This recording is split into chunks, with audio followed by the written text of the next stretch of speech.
Hello everyone, সবাই কেমন আছো? Welcome to my channel myself Moushumi. আজকে কিন্তু তোমাদের সাথে একটা দারুণ ব্লগ শেয়ার করব।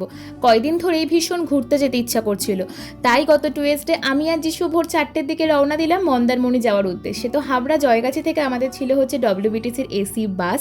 তো প্রায় সকাল 8টার দিকে আমরা কোলাঘাট পৌঁছে গিয়েছিলাম, আর কোলাঘাট পৌঁছানোর পরে একটু খেলাম শুকনো মুড়ি, আর তারপর চাউল খোলার থেকে নেমে আমাদের টোটো আগে থেকেই ঠিক করা ছিল, যেটা আমরা রিসর্টেই বলে দিয়েছিলাম। তো ব্যাস, তারপর আমরা পৌঁছে গেলাম হচ্ছে মন্দারমণিতে আমাদের ঠিক করা শান্তি সেভিউ রিসর্টে। আর বিশ্বাস করো, রিসর্টটা জাস্ট অসাধারণ ছিল। রিসর্টের অ্যাম্বিয়েন্স এবং ওখানকার স্টাফদের বিহেভিয়ার প্রত্যেকটা জিনিসই ভীষণ ভালো ছিল। এবং আমরা রিসেপশন এরিয়াতে গিয়ে বেশ কিছুক্ষণ বসেছিলাম, আর তারপর ওরা আমাদের দিয়েছিল হচ্ছে আমপোড়া শরবত, আর এটাও খেতে বেশ ভালো ছিল। আর তারপর রুম থেকে এত সুন্দর ভিউ দেখে তো আমি পাগলই হয়ে গিয়েছিলাম। তো যাই হোক, এটার ফুল ব্লগ কিন্তু আমার ইউটিউব চ্যানেলে আপলোড করা হচ্ছে, সেটা দেখো, অবশ্যই জানিও কেমন লাগলো। সবাই ভালো থেকো, সুস্থ থেকো, টাটা।